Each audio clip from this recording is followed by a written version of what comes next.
Nos próximos 12 minutos, eu vou te explicar cada uma das linhagens da raça Nelore no Brasil, todas elas. Desde os touros que vieram da Índia no navio Cora em 1962, até as linhagens que quase ninguém fala, mas que estão por trás dos melhores animais do país. Então, fica até o final, porque tem um ranking que vai gerar polêmica, e tem uma linhagem subestimada pela maioria dos criadores, mas que entrega resultados fora do comum. O Brasil tem o maior rebanho comercial de bovinos do mundo, e quase 80% desse rebanho é Nelore. 80%. Mas aqui está o problema. A maioria das pessoas que cria, compra ou vende Nelore não sabe de onde vêm os animais que elas estão escolhendo. E isso tem um custo real. Quando você entende a linhagem de um touro, você consegue prever o tipo de filho que ele vai gerar. Você entende por que uma vaca tem boa habilidade materna e outra não. Por que um animal tem carcaça comprida, por que outro tem mais musculatura, por que um terceiro cresce mais rápido depois do desmame. Tudo isso vem da origem genética do animal. O Brasil importou cerca de 7.000 animais indianos ao longo de toda a história. E desses, apenas um punhado de reprodutores foi responsável por formar o que hoje são quase 136 milhões de cabeças. Cada linhagem que você vai ver aqui é um capítulo dessa história. E entender esses capítulos é o que separa quem compra touro no escuro de quem toma decisão com dados na mão. Carvadi foi o genearca que mais genes deixou na raça Nelore no Brasil, mais do que qualquer outro. Ele foi importado em 1962 no famoso navio Cora, e antes disso já era tetracampeão na Índia e supercampeão da Ásia. Quando ele chegou aqui, os criadores brasileiros reconheceram imediatamente que ele era diferente. Ele tinha o que chamavam de padrão brasileiro do Nelore: musculatura compacta, ossatura forte, cascos grandes, umbigo reduzido e uma presença que você sentia antes mesmo de ler o pedigree. O dado que surpreende a maioria das pessoas é esse. Quando pesquisadores analisaram as genealogias de 50.000 animais da raça Nelore, Carvadi apareceu com a maior contribuição genética de todos os genearcas. Nenhum touro deixou mais genes no rebanho nacional do que ele. As 3 famílias principais da linhagem Carvadi são lideradas pelos touros Shumaque, Evaru e Dumu. E os descendentes foram evoluindo geração após geração de forma impressionante. O Ludi de Garça, neto de Carvadi, pesou mais de 1.000 quilos e gerou campeões nacionais durante quase uma década seguida. O Zefek Abdala, bisneto, tem DEPs de ganho de peso pós-desmame entre as mais altas de toda a raça. Se você quer crescimento, musculatura e padrão racial ao mesmo tempo, a linhagem Carvadi é o ponto de partida obrigatório.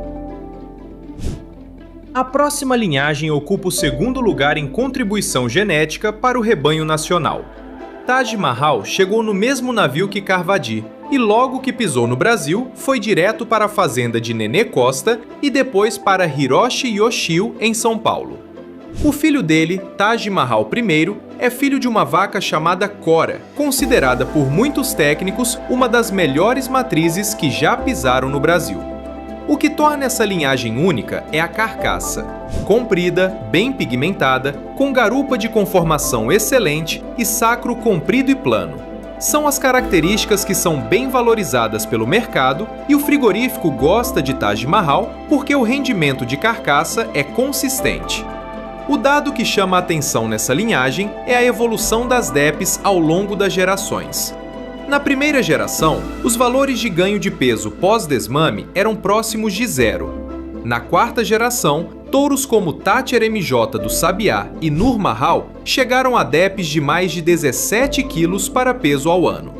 Isso é progresso genético real, mensurável, acumulado em mais de 50 anos de seleção.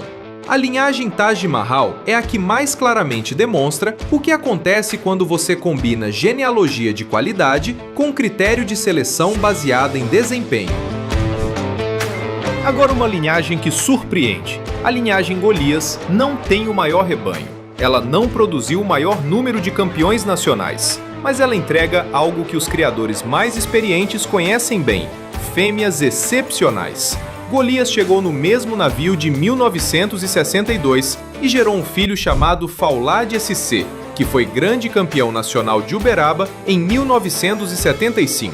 Mas o que define essa linhagem não são os touros de exposição, são as vacas. Os animais da linhagem Golias têm temperamento dócil, acabamento de carcaça precoce, boa habilidade materna, tórax amplo e rusticidade alta. Em campo aberto, em condição adversa, com pasto ruim, a vaca Golias produz e amamenta o bezerro com uma consistência que impressiona. O dado surpreendente aqui é que, mesmo com efetivo populacional menor que Carvadi e Taj Mahal, a linhagem Golias apresenta progresso genético maior para o efeito materno, ou seja, para o peso pré-desmame. Isso indica que os filhos das vacas Golias são mais pesados ao desmame, não porque eles crescem mais sozinhos, mas porque as mães dão mais leite e mais cuidado. Para quem cria em sistema extensivo e quer bezerros pesados sem suplementação, essa linhagem é excelente. Este é o mais subestimado entre os grandes. Godavari veio no navio Cora e foi para o criatório de Rubens de Carvalho. E sua maior contribuição não está no Nelore com chifre, está no Nelore mocho. Os touros Folguedo OB, Calmante OB, Lagedo OB e o famoso Dalamu OB são todos descendentes de Godavari. E o Dalamu OB tem algo raro. Ele é o touro com maior coeficiente de parentesco com o próprio genearca Godavari em todo o banco genealógico da raça. Isso significa que quando você usa Dalamu, você está mais perto do Godavari original do que qualquer outro animal vivo. As características são parecidas com Golias em alguns aspectos. Garupa bem conformada, sacro comprido e plano, fêmeas longevas e férteis. Mas o diferencial de Godavari é o acabamento precoce aliado à boa linha dorso-lombar. É uma combinação que funciona bem tanto para a produção de matrizes quanto para cruzamento industrial. O efetivo populacional dessa linhagem é menor do que Carvadi e Taj Mahal, mas os criadores que a usam com método têm resultados consistentes em carcaça. Para quem trabalha com Nelore mocho, Godavari é imprescindível. O próximo touro é aquele que todo mundo fala que é bom para a produção de fêmeas, mas os dados dizem outra coisa. Rastan chegou no mesmo lote de 1962 e foi para Torres Homem. O touro Eheral SC, filho da vaca Magal nascida na Índia, é o principal representante da linhagem. Os animais de linguagem Rastan têm fêmeas pesadas, férteis, com pigmentação firme e pelagem branca. O agasalho da Zeb, tetracampeão nacional na Expo Inel em 1985, 87, 88 e 89, é o animal que tem maior parentesco com o genearca Rastan em todo o banco de dados. 4 títulos nacionais em 5 anos é impressionante. Mas aqui está a parte que poucos sabem. Quando os pesquisadores analisaram as estimativas de valor genético para efeito materno nessa linhagem, os números não confirmaram a crença popular de que ela é a melhor produtora de matrizes. Os dados científicos mostraram que as DEPs para pré-desmame na linhagem Rastan foram, na verdade, as menores entre todas as linhagens estudadas. Isso não significa que a linhagem é ruim. Significa que a reputação dela foi construída mais em cima de fenótipo e de tradição do que de mérito genético documentado. Para o criador moderno, isso é uma informação valiosa.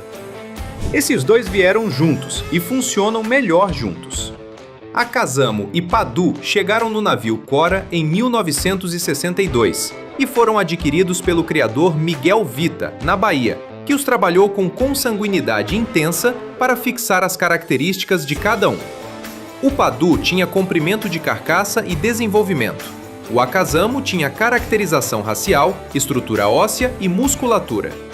Juntos, eles produziram um tipo de animal que equilibrava essas duas qualidades de forma complementar.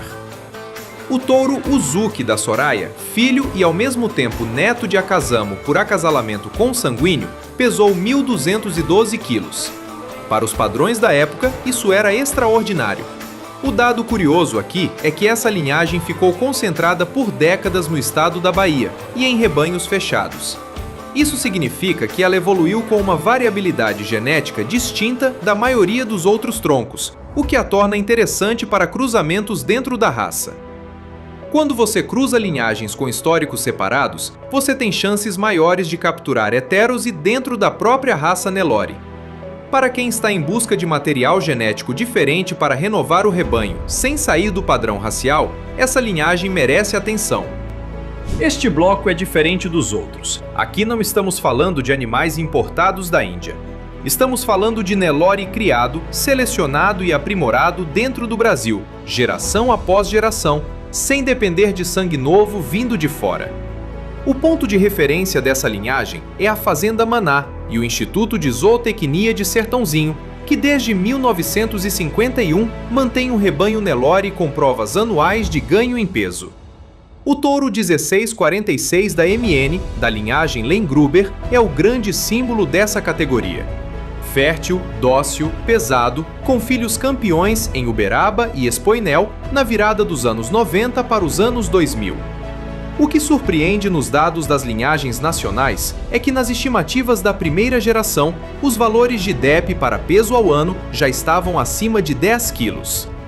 Isso significa que esses animais, selecionados por décadas dentro do Brasil, chegaram ao limiar do século XXI com mérito genético equivalente ou superior ao de muitas linhagens importadas. A seleção feita dentro do país funcionou.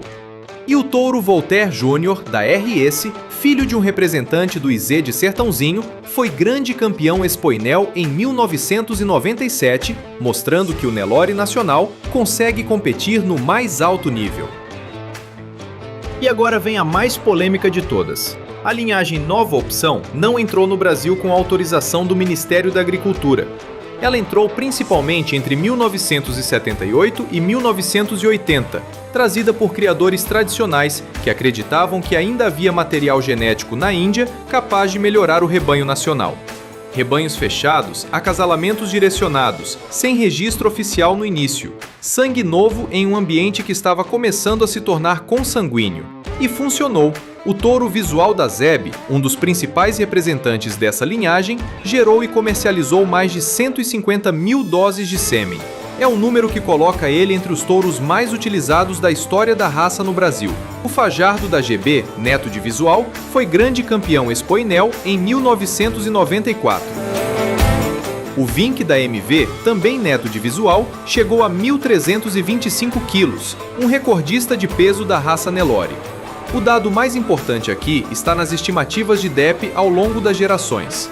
A Nova Opção apresentou a maior taxa de crescimento nas DEPs de geração a geração entre todas as linhagens estudadas. Da primeira para a terceira geração, o ganho genético em peso ao ano foi de mais de 11 quilos em média. Isso é o maior salto registrado. Para quem busca velocidade de crescimento e peso de abate, a Nova Opção merece ser levada muito a sério. Agora vem o momento que vai gerar discussão nos comentários.